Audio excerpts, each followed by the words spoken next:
All right. So tonight, like I said, was a real good show. Miles better than last week's abomination of an episode. Was it as great as it needed to be? We won't find out for a couple of weeks because I think this week's episode is probably going to be significantly lower rated than last week's. But if this being good gets enough word of mouth, maybe next week could be better than this week, and so we would be finding out the rating for that the following week. Yes, ratings talk is fucking back. I got a video out talking about last week's rating.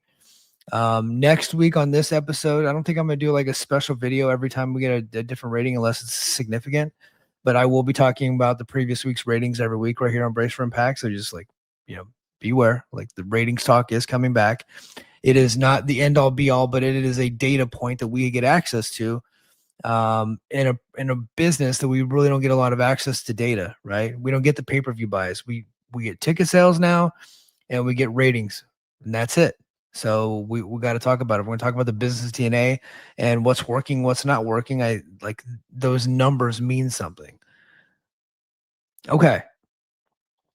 So tonight's production though, not up to par. Like I said, when I said at the top of the show, good isn't good enough anymore, greatness is required. This is what I mean. They cannot have these technical issues that they're known for. They got to button that up. And every single backstage segment had audio issues. They just weren't mic'd. They weren't mic'd properly. And then when you open the show, immediately out of the gate, the audio was a disaster. Like Tom Hannafin sounded like he was in a tin can. There's an echo. And then 4 minutes in, Matthew Raywald's mic started acting up. Then later in the night, a promo by The Righteous. Like, I don't know about you guys, but I could barely hear it. And I didn't really, like, I knew that they were just being weird and talking about the Hardys. But I couldn't make out what the words were because it was just mic'd so poorly. And then, if you want to be a major league player on AMC, you can't have your lead announcers cutting out. And it pulls the viewer out of the greatness and reminds them of TNA, right? And again, what it does is it gives the people, the TNA LOL crowd, it gives them ammunition, right, to do those things. And you're like, oh well, those people don't mean anything. Well, you're right to an extent. But what they do is it creates this perception, and TNA needs all the goodwill they can get at this point. And they need people to say nice things about them. And they never have that. And it's their fault. They give people ammunition to dog on them all the time. Everybody thinks they're a fucking joke. And I would love to talk to somebody in that company and be like, do you want to be a fucking joke? Like, you work your ass off. You're putting your body on the line. And you got all these dickheads laughing at you. Does that make you feel good? I bet it doesn't, right?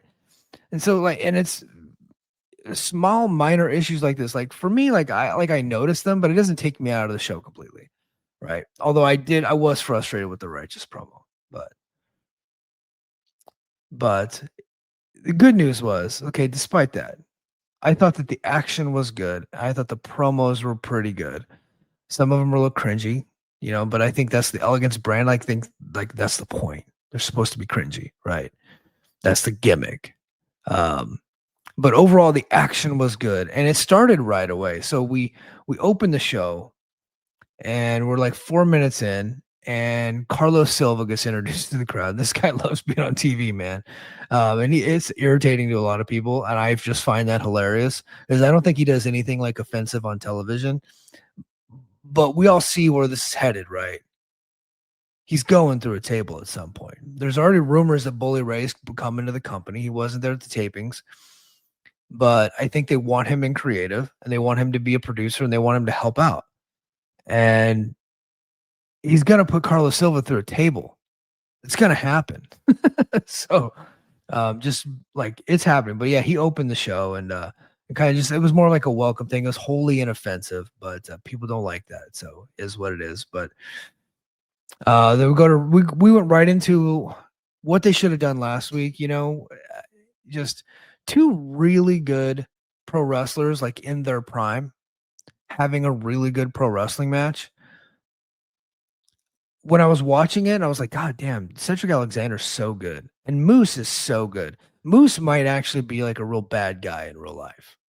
Okay. I know he's got the DV arrest and he was cleared, but he didn't at least on social media, he didn't treat people very nice. And he says a lot of stupid things, right? He might be a dumb guy.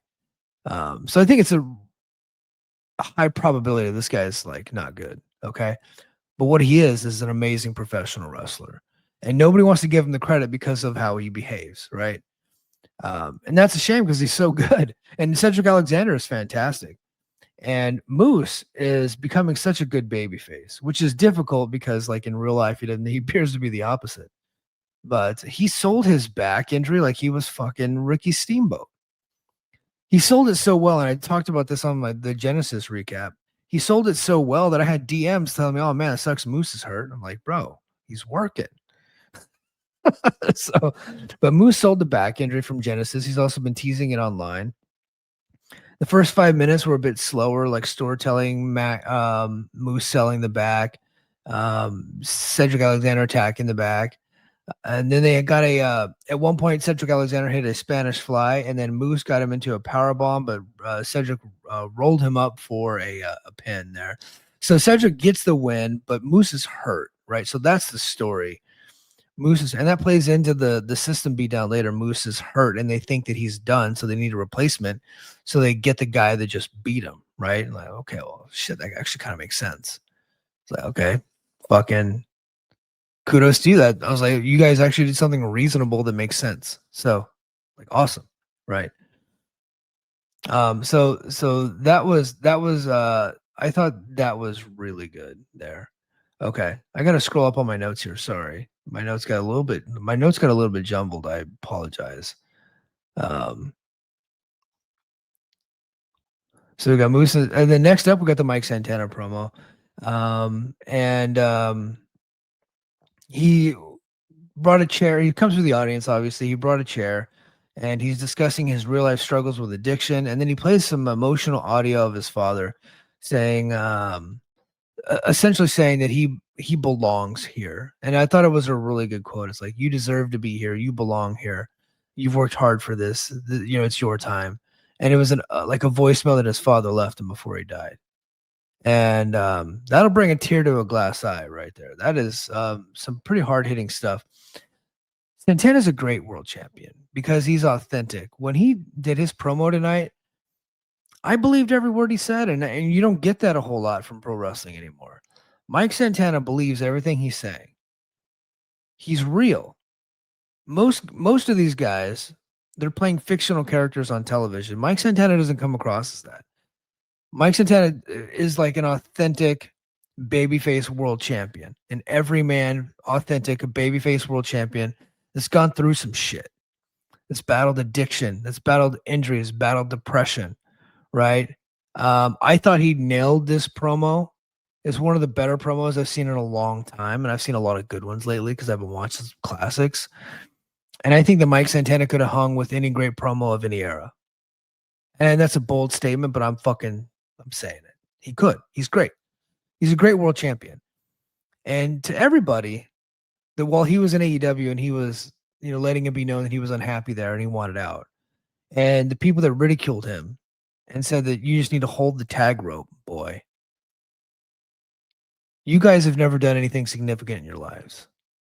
You've never taken a chance on yourself. You've never succeeded. You've never been a leader. It's a coward's way out. It's a coward thinking, right? Mike Santana's not that guy. He's a real authentic. He's been through some shit and he's fighting to be successful. And here he is. He's the world champion of a small promotion. I get it. But he is the captain now. He is the leader of the company. And I think that bothers some people. But I think that says more about you than it says about Mike Santana. Mike Santana's fucking great. And you guys got to get used to it because he is he's everything that I'm saying that he is. Okay. And then next we go to, hold on, let me see. We got a promo from Mustafa Ali. He was just I didn't really get much out of this, to be honest with you. It was short, so that was good. And I think Ali's a great promo too. But he humiliated, sorry, Jim Miller a little bit, and then hyped up his match in the main event with Jeff Hardy. And then the next up was M by Elegance versus Indy Hartwell. Match wasn't great, but it wasn't like horrible either. And thankfully, they did like 4 minutes of commercials during the match because I'm like, oh man, if I have to see 4 more minutes of Indy Hartwell, it'd be bad. So they actually like started off like, okay, had some interferences, but that's what you get with the Elegance brand. That's the gimmick, right? So you got to like know that going in. It's house torture shit. So they do some cheesy shit around the side. They distract Indy. Like Ash is kind of playing babyface, telling them not to do those things. And it's just a lot of comedy. But I thought when Maggie and Indy were wrestling, I didn't think it was bad. In fact, Maggie is like a really good pro wrestler. I hope that she gets to show that one day. Not that I want her out of this gimmick, but I think they can like upgrade the gimmick and like let her wrestle. I think that's okay. She's really good. So is Heather Reckless. She's really good too. I'd like to see them actually wrestle more. But she went in there and she had did some decent stuff with Indy. Then they cut to commercial for like 4 minutes, and they come back and like 2 minutes later they go home. I was like, okay, that's genius. like you don't have to like every Indy Hartwell match should have a 4-minute commercial break, and you really only see her wrestle for like 3 minutes. That's smart. I like that. Good call by TNA. So but anyway, they came back and the Elegance brand was starting to beat down Indy after the match, and then Ash by because Indy won, but they started to beat her down after the match, and then Ash by Elegance stops the beatdown, and then they start shoving Ash by Elegance, and all of a sudden, Laying Lee and Zaya Brookside come out to get Ash's back, and then Ash turns on them. That was the first swerve of the night. Ash then turns on them and starts hitting some moves and taking some bumps, and then she announces that she's back. And then they go to a commercial break, and they come back. Tons of commercials, man. Just like fucking a lot. They go to commercial, they come back, and they're backstage, and it's like cheesy as shit, but it's just what it is. And they announce that yes, she's out of retirement, and she is much like Michael Jordan and Muhammad Ali and Tiger Woods. She is retired and come back, and now she's on her comeback tour. So I wonder what that injury was, and we probably will never find out. But and that's fine, that's her business. But it was fun. I felt real bad for her when she retired because I was like, you're kind of just like getting good. Like she really got into the character. I thought she was a good heel. So yeah, I thought she was like getting good. All right, next up, we're gonna have to start burning through this because I can see that we're coming up, getting close to midnight.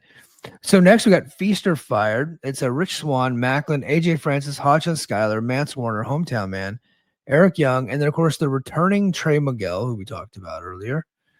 Lots of big moves, big dives off of the scaffolding, and crowd was really hot for it. Lots of "this is awesome" chants, some "holy shit" chants that was getting bleeped out. We haven't had that in a while on TNA.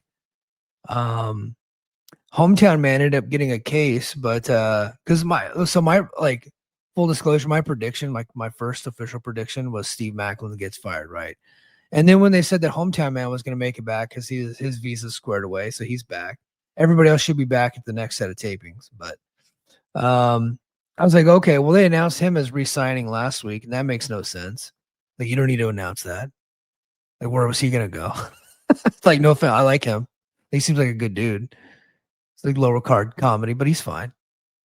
And I was like, okay, well, they're just going to fire him because he's a backstage producer now anyway. I was like, okay, well, that makes sense. You get 3 title shots, and then you just fire a guy that you probably didn't want him wrestling anyway. So he gets the case, but you got to touch the floor. So when you get the case, you come down to the ring, and then you got to go out of the outside and hit the floor, okay? Well, he grabs the case, he comes down, he's on the ring apron, he gets attacked by Eric Young, who rips his mask off and then grabs a briefcase, and now he's got it. So he has briefcase number 1. Number 2 is a Steve Macklin. He got a briefcase. Number 3 was Trey Miguel. And number 4, lastly, was Eddie Edwards. So here's and we're going to get the results next week. And my official prediction is I am worried that Steve Macklin's getting fired here, but I'm going to go ahead and say Eric Young gets fired. Okay. That's my official prediction. Keep in mind, I have not read spoilers yet. Those are not coming out till this weekend. So if I say like anything after this because I read spoilers, well, I'm just not going to do that. So official prediction, you guys can hold me to it, is Eric Young gets fired, which kind of sucks, but he might just transition into producing, kind of like what I said about Hometown Man. I think Eddie Edwards gets the world title shot. That makes sense now that he just like took over as the main guy of the system. So I think that makes sense. And I think fucking dude, count me in for Eddie Edwards and Mike Santana on pay-per-view. Fucking sign me up right now. I think Trey Miguel goes for the X title, and then Steve Macklin goes for the international title and gets his title back from Styx. I think that's what it is. And then we cut back to Santana and Nemeth. They get into a backstage brawl. Nick Nemeth took it to a dark place, telling Santana he's taken the title and that Santana won't be able to go home and look his daughter in the eye anymore. That pissed Santana off. They got into a wild backstage brawl. So they got a personal issue. So they're keeping the Nemeth feud alive. They go to commercial and then they cut back. And BDE is in the back playing video games with some fucking nerds. And Nick Nemeth comes in and confronts them for not paying attention to what's happening on the show. So Nemeth is babyface now.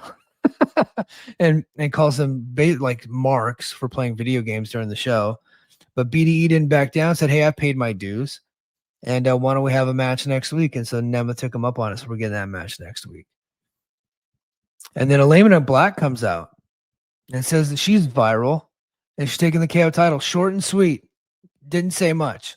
But she says that she's going to be the Knockouts champion. Every fucking NXT washout lady comes to this company, they automatically get a title shot. Every single one, like Indy Hartwell, and now like Elena Black, who she actually might be better than Indy, but she's still like not good. I don't know. I'm worried about that one. And then the Santino family. So they Santino and Daria Ray were backstage kind of talking up Elena Black, and then Daria's like, no, she's gonna be a big star, and I'm gonna be right, as always. That's really all that we saw of Santino and Daria for the most part. I don't remember seeing them at all. They're like their stuff was kept to a minimum. And I'm like, okay, good. Like they don't need to be in every segment of the show. And I was worried that when we had two heel authority figures that's what we were gonna get. So I'm glad that they were kind of kept to a minimum. Like have the story, like we're already doing it, but keep it to a minimum. But at some point, Santino's got to go, and then Daria can just take over. But she's on a 6-month deal, so we just don't know how long she's going to be around. Like as of right now, it's just 6 months. So this is very much a short-term thing. And Santino is Santino, and he's been doing this gimmick for he's been in this role for 2 years now. It's like time to transition him out into something else. But anyway, his daughter Ariana Grace comes in and apologized for her recent behavior, started crying, squeezed out some tears, and then give her dad a big hug. And her dad fell for it, which I understand. I have a daughter. I would fall for that shit too. In fact, I probably fell for it 3 times this week. And then we go to the main event match anyway. Jeff Hardy versus Mustafa Ali. Hot crowd, dude. The Albuquerque crowd gave the Hardys a massive pop, and then the energy stayed despite the constant interference from Order 4. And then, of course, Matt Hardy was getting involved in like a lot of shenanigans on the outside. But I thought this was a good match. I dug it. I want to see these guys wrestle again on like a pay-per-view. We don't have another like 4 or 5 minute commercial break during it, but we did get that. But coming back from the commercial break, it was hot. It was hot, man. And then you got some more interference, and Mustafa Ali goes to get the tag title belt to use it on Jeff. Matt takes it away from him. Matt ends up brawling with the Order 4 guys, and then he takes out Agent Zero. And then inside the ring, Mustafa Ali gets the best of Jeff Hardy, and then he hits the Jeff Hardy gets the best of him, hits the swanton, goes for the swanton, misses. Mustafa Ali then hits the 450 splash. Jeff Hardy kicks out. And then Ali's getting the best of Jeff again, and all of a sudden he hears a guitar strum, gets distracted. Jeff takes advantage, hits the swanton, and it's over. Elijah towards the end of the match distracts him, comes out, points the guitar at him, and that distracts Ali. So they're keeping that feud alive. And then we go to the back, we get the Righteous, but I couldn't really make out what they were saying. I'm sure it was great though. And then in the final segment, so they were putting Moose and they're putting the system segment as the final segment. I'm like, okay, well then maybe they got like a big star. It's either they're getting a big star or they are doing a big angle. And we got a big angle, but no big stars. So like I said, Fandango announces they have like 5 minutes to get this done, by the way, and they were able to pull it off. So kudos. But the system comes out. Dango introduces Bear Bronson as his replacement, says, hey, look, it's not about like now, it's about the future. So they bring out Bear Bronson. I was like, okay. I thought it was either going to be Matt Taven, EC3, or Bear Bronson. I was, 1 out of 3. I guess if you like pick enough people, you're going to get one right. So, but Bear Bronson comes out and he's the pick. He's the guy. And then Dango goes to hug Eddie Edwards. Eddie gives him a hug, drops to his knee, and gives him the low blow, and then falls over. Fucking falls over. And then Bear Bronson attacks Moose, and then the beatdown's on. Cedric Alexander comes out. He's got a chair, and I'm like, okay, Cedric's turning. Like I saw that coming. And the system escape. And Cedric then like gets behind Moose and then hits Moose with a chair. System comes back in the ring, do a big beatdown. Alicia has no idea what's going on. She's telling them to stop, but they're just like not paying attention to her. So we're gonna have that going on. But man, we got a big angle, and so I'm glad. I thought this was a really good episode, a much better episode than we got last week. And then hopefully they carry some momentum into next week, and then maybe we get something big happening. So we'll see. I'm skeptical. Okay. Let's see. I'm gonna get to some chats here, and then I gotta roll out. Hey, Ronnie in the chat. I'm not giving you the time of day, brother. I'm just not. Like you're trying way too hard to be a troll, and I'm just like, I'm not interested, dude. Say something smart, and then maybe we'll talk to you, brother. But we're not doing that. Okay. Let's see. Let's get to Macklin ready to feud with the frat house. Yeah, maybe. World title contract briefcase was kept spoiled already when TNA Plus kept the audio going. Oh, dude, DM me that. Could you please like let me know what happened there? If you're already off, then I'll just DM you. Well, you mean there aren't people who don't say nice things about TNA when Io is right there? Yeah, that's Io's gimmick for sure. Okay. Let's see. I want blood in the main event next week, says Lucky Charm. This is the same network that aired The Walking Dead. None of The Walking Dead. They aired The Equalizer last week. This week is Guardians. That Guardians doesn't really do blood. But yeah, they do a lot of blood on this network. So I would like to for sure. I would like to for sure. Okay. Wrestling Cover says Maggie Lee is really good. Yeah, I agree, man. I really dig Maggie Lee. Maggie carried that match. The post-match angle was hella good, in my opinion. Glad Ash is doing better and seems to be cleared. Yeah, I'm glad for that too. I'm happy for her. I was worried about her. She worked really hard and kind of got her character down, and it did a good job. So I'm glad that she's back. Good for her, man. Okay. TNA needs to bring in Lily Ruiz. Never heard of that person, but I'm sure they're great. Okay. Ryan Nemeth should have gotten the briefcase and be fired. Yeah, that would have been better than who is probably getting fired. When is Mara Sade getting a push? That's so weird. They brought her in and I thought that she was going to get a push. I think maybe she got hurt because she had that match like where she was teaming with the Hardys. And it was a good match. And I was like, okay, I think they got something in Mara Sade. And then she just didn't wrestle for a while. So I'm curious to see what's going to go on with her. Easy too quick. I really wanted Matt Taven in TNA. I still think you can get it. For sure. It's not like people think he might be going to NWA. Even if he goes to NWA, I think he could still end up in TNA too. Like you could work both. Like Rich Swann was just on like NWA this week. I saw the highlights. So, but all right, guys, that is going to do it for me this time on Brace for Impact. Greatly appreciate it. Head over to the Mike and JD Show Patreon. Go to patreon.com/the Mike and JD Show. I did another Impact on Pop episode this week and actually corresponded with EC3 over it. So Check that out on Patreon, and I did some breaking news on Patreon, and if anything breaks over the weekend, I'll be sure to hit that up, and then of course I'll hit up this YouTube channel. But make sure you like, comment, and subscribe. I greatly appreciate it. All right, guys, until next time, mahalo.